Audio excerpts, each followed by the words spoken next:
I'm Dr. Orion Turban, and this is 6 Better Living Through Psychology. And the topic of today's short talk is make her work for it. So you've probably heard the fact that women disproportionately end relationships, like they break up and divorce at significantly higher rates than men do. Now there are many reasons why that might be the case, but today I'm going to talk about a relatively unappreciated one. Namely, most women don't have to work for the relationships they have. What do I mean by that? Women make men work for sex. They are not just handing sex out on street corners to all interested parties. Women demand that men be sufficiently attractive, which could take years of hard work, that they engage her emotions and demonstrate authentic interest for the person inside her body, and buy her drinks and meals, and make an effort, and wait until she feels ready at, etc., etc. On the other hand, men often do not make women work for investment. I mean that in a lot of cases, men are offering women relationships, resources, attention, and commitment on a silver platter. Men will jump through their own butts, trying to give a woman what they think she wants. In order to secure a sexual relationship with her, they surrender the duties and privileges of gatekeeping the relationship in their unwillingness to potentially jeopardize the sexual opportunity. Now, relationships aren't much different from many things in life. It's easy. Come easy. Go if it doesn't take much effort, if it doesn't take much sacrifice, if it doesn't take much resilience for a woman to secure a relationship with a man. She is not going to value it very much. This not only means that she is more likely to end a relationship she hasn't really worked for, relative to a man, but that she will likely end a relationship sooner, and with less provocation as well. On the other hand, a woman who has worked to secure a relationship and has done so at some cost to herself isn't going to throw it away. At the first sign of trouble, she is much more likely to try to make it work, because she's pot committed. That's a term from poker. It means that you've already bet enough of your money that you functionally have to play the hand for better or worse most. Most women are not pot committed because most men don't give them the opportunity to invest. So what can men do? Instead, I'm so happy.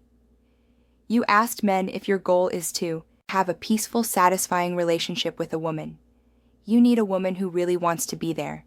She needs to think that you are her very best option, and she needs to be highly attracted to you. When these two things are in place, she is going to perceive being with you to be intrinsically valuable and a privilege, and this will motivate her to make an effort to secure and maintain the relationship. Remember, people don't think that things that are given freely are valuable. This is just how perception works. Like expensive things aren't necessarily better. But the more expensive something is, the more likely we think that it's good. Research has even shown that more expensive placebos are more effective than less expensive plays.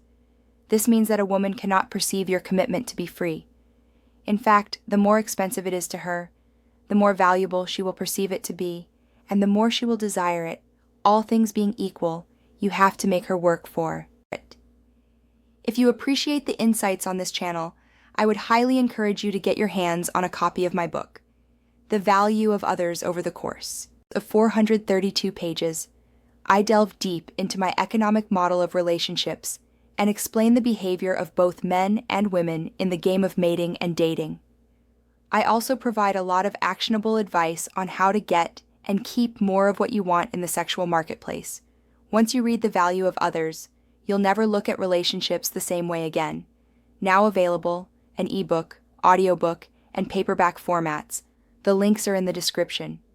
Now the way to do that as a man in the sexual marketplace, the way to encourage women to make an effort, is to practice. Catch and release. Don't focus on women. And absolutely do not target one to the exclusion of all others. Instead, focus on being attractive to many women, to ascending to your captaincy, to building an emotionally compelling lifestyle, to understanding seduction and intersexual dynamics. Women will circulate in your ambit, and if you can initiate sexual relationships with them and just leave it at that. If a woman wants more, then she'll have to work for it, just like you had to work for it in order to get laid. It's actually kind of fair. Both sides get to gatekeep. It's just that in the modern age where sex precedes commitment, women gatekeep first, which can lead less successful men to conclude that men don't gatekeep at all. The legendary Patrice O'Neill had this great bit about how men like to fish for sport, which is very different from fishing for food. I'll put a link to his routine in the description. It's definitely worth checking out if you haven't seen it. They catch the fish because it's exciting and fun and pleasurable to catch fish, and then they throw it back into the water. Now some fish are going to be upset at being put back into the water. They will feel as though they were just a passing object of the fisherman's fancy and resent being hauled out of their element. But to be fair, these fish often did little to hook the fisherman, which is why they were potentially thrown back into the water. They just thought it was enough to be caught, which isn't true. However, every once in a while, some fish that was put back into the water is to jump back into your boat. Now men, you don't have to have a relationship with any old fish that jumps back into your boat again. Women don't just give sex to every guy who makes an effort, but you absolutely should only choose to have a relationship with fish that jump back into your boat. These fish are making an effort, and doing so at some cost or expense to themselves. After all, there are presumably other boats. They could have potentially jumped into the benefits of doing this. Should be obvious. A fish that is chasing you isn't leaving you. Like it's not physically possible to do both at the same time. A fish that is investing in you isn't criticizing you. It's very difficult for people to put something down that they've poured their heart and soul into. In fact, they will typically go out of their way to reframe their flaws and failures as features and virtues. Men who insist that women demonstrate through their actions a repeated commitment to securing a relationship at some cost or expense are significant, if more likely to end up with women who value the relationship. This is because these women literally created that value through their investment. Do not rob women of the opportunity to do this.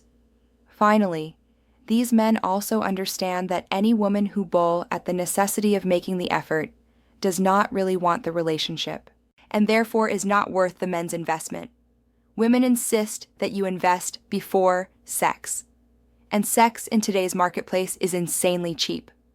Men, you need to insist that women invest before commitment. It is the far more valuable commodity. A fish that doesn't want to jump back into the boat wants you to join it at the bottom of the sea. Don't let Sebastian fool you. It's better on the boat. It is better on the yacht than in the cold, dark sea. And the fish know this. That's why they let themselves get caught. So do not go down to the fish. Have the fish come up to you. And any fish that doesn't want to do that can keep swimming around in the ocean. They're not worth getting wet for. Do you understand, men? This is your best chance of securing a loving and satisfying relationship with a woman. Choose someone who has made the consistent, repeated effort to choose you.